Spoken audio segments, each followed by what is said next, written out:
Katanya Nietzsche, agama itu konstruksi sosial.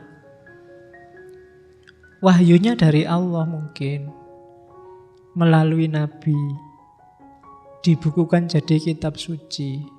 Tapi ketika itu dipraktekkan dalam sebuah institusi, itu konstruksi manusia sudah.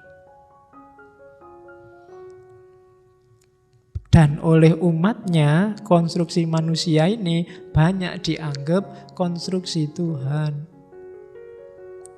Ya kalau dianalogikan dengan agama kita, fikihmu itu hasil pikirannya Imam Syafi'i. Islammu, teologimu hasil pikirannya Imam Asy'ari.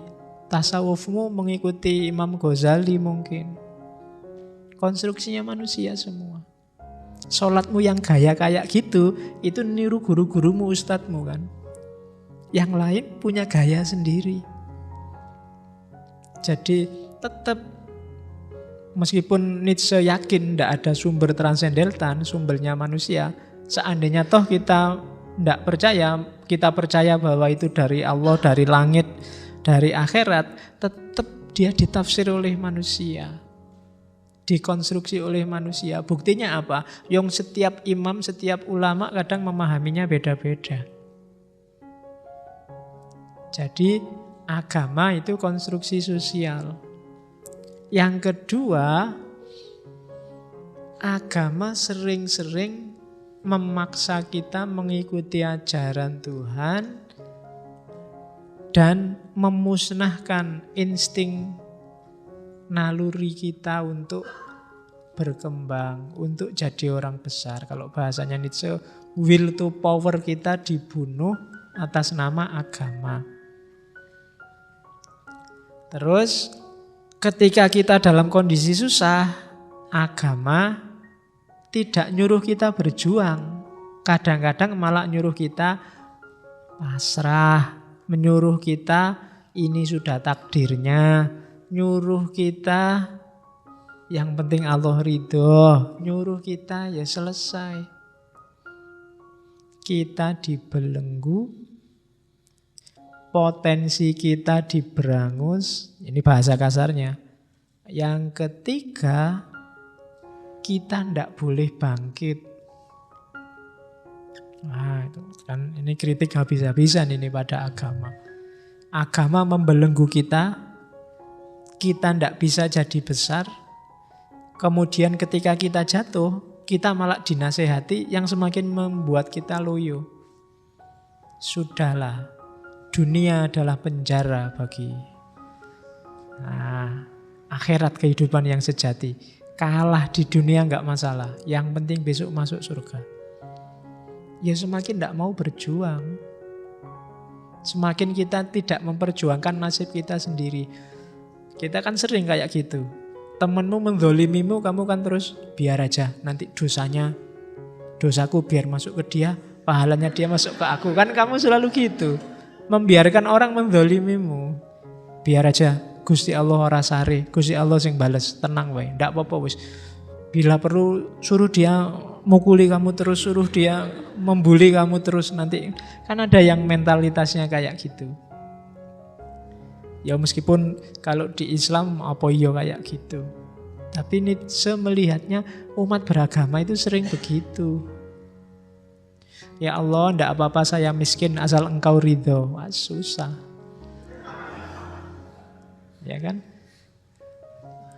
Oke, lu miskin itu kan kalau ditarik lagi berarti butuh bantuan orang lain.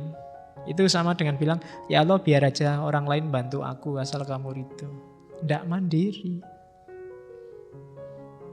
Oke, kan sering kamu kayak gitu. Oke, ndak apa-apa kamu membuli aku, nggak apa kalau kamu mencaci maki aku. Yang penting, kan mesti gitu kamu. Terus arahnya ke atas. Yang penting Allah sayang padaku. Itu kadang-kadang untuk nutupi janjane kamu rawani. Bales. Ora wani kerengan. Ndak berani gegeran. Padahal maunya Nietzsche, loh, kalau kamu tersakiti ya ndak apa-apa, tunjukkan di mana sakitmu. Kalau kamu malu ya tunjukkan. Tunjukkan kamu malunya tentang apa, maksudnya gitu.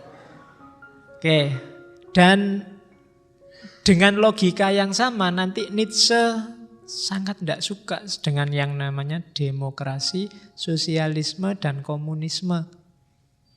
Kenapa? Demokrasi, sosialisme, komunisme itu nganggap semua orang sama.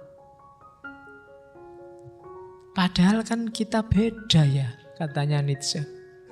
Ada yang bodoh, ada yang pinter, itu kan semua ngakui. Ada yang kuat, ada yang lemah, kan kita ngakui ada itu dalam hidup ini. Tapi dalam demokrasi, sosialisme, semua dianggap sama. Bahkan katanya Nietzsche, demokrasi, sosialisme, komunisme itu membolehkan orang-orang idiot menjalankan sistem. Jadi pemimpin kita bukan yang paling kuat di antara kita, tapi orang biasa-biasa yang dapat suara terbanyak. Sejago apapun orang, kalau tidak ada yang milih, dia tidak akan jadi pemimpin.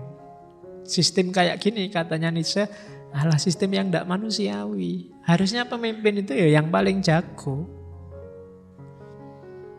Biasanya pemenangnya itu orang biasa-biasa dalam sistem ini. Kenapa? Karena orang itu nyari yang selevel sama pikirannya, sama levelnya dengan dia. Yang di atas dia enggak, yang beda sama orientasinya dia enggak. Maka karena mayoritas itu orang biasa, yang dipilih oleh mereka pasti juga orang biasa. Jadi demokrasi, sosialisme, komunisme itu dikritik oleh Nietzsche. Alah, demokrasi paling apapun yang terjadi yang dipilih ya sesuai logikanya orang banyak. Dan orang banyak itu selalu orang biasa. Tidak pernah ada orang istimewa itu banyak. Kalau ada yang bilang kita yang hadir malam ini semuanya adalah istimewa, itu mesti basa-basi. Tidak ada orang istimewa, orang kuat itu 1-2. Nah, cuma orang-orang ini sering nasibnya jelek. Kenapa? Karena dia tidak cocok dengan logika mayoritas. Itu katanya Nietzsche. Jadi agama, demokrasi, sosialisme, komunisme, kesetaraan, ini logika-logika yang dibenci oleh Nietzsche. Bikin orang pasif, bikin orang tidak keluar dari kotaknya. Ya sudah, berarti hidup ini semacam ini. Kamu tidak bikin terobosan. Jadi maunya Nietzsche itu jadilah orang besar. Oke, akhirnya apa? Akhirnya tragedi katanya Nietzsche. Tragedinya apa? Ada pembalikan. Agama dan orang-orang besar tadi membalik yang baik jadi jahat. Sebelum adanya Sokrates, Plato, sebelum adanya agama-agama katanya Nietzsche, dulu yang namanya baik itu lawannya buruk. Ada pada perbuatannya, tidak pada orangnya. Tapi setelah agama, setelah orang-orang, kalau bahasanya Nietzsche, orang-orang dialektis, pemimpin pemikir-pemikir yang sok-sokan ini, sok nyari kebaikan, sok nyari kebajikan, kebijaksanaan. Akhirnya yang baik bukan lagi lawannya yang buruk, tapi baik jadi lawannya jahat. Jahat berarti orangnya, bukan perbuatannya. Dan tragisnya lagi, yang dulu dianggap baik, sekarang dianggap jahat. Yang dulu dianggap jahat, sekarang dianggap baik. Dulu itu, kalau ada orang kelemak-kelemek, ndak tangguh, apa-apa serba manut, itu dianggap lemah. Tapi sekarang kebalikannya, kalau ada anak patuh, manut aturan, kemudian dibilangin apa aja manut, kita anggap dia baik. Sementara kalau ada anak agresif, kalau ada anak kreatif, penuh inisiatif, kita anggap anak ini perlu terapi, dikasih tahu apa, dia melakukan apa. Gurunya maunya apa, dia menjalankan apa. Ini kan kreatif sebenarnya, tapi dia nilainya mesti paling jelek. Tapi yang patuh, gurunya ngasih tahu apa, dijawab begitu, dituruti, perintahnya diapalkan, jalan. Dia dianggap baik. Dan ini normanya dibalik sekarang katanya Nietzsche. Yang dulu baik, sekarang dianggap jahat. Bukan lagi buruk, tapi jahat. Yang dulu buruk, sekarang dianggap baik. Jadi ada pembalikan sistem, kalau bahasanya ada transvaluasi. Dari baik jadi buruk, dari buruk jadi baik sekarang. Anak soleh itu kan dalam gambaran kita anak yang manut, rajin sholat, disuruh apa aja, dosennya nunda kuliah, ya dia manut, enggak apa-apa Pak. Ditunda lagi ya minggu depan lagi. Oh iya Pak, enggak apa-apa Pak. Ditunda lagi Pak, enggak apa-apa. Manutan, dan dosennya seneng, kamu anak baik, kan mesti gitu. Katanya Nietzsche, justru itu jelek. Harusnya digituin terus, dia paling enggak tanya dong, protes dong. Tapi kan enggak, katanya Nietzsche, kalau ada yang protes, ada yang tanya, dia dianggap anak jelek.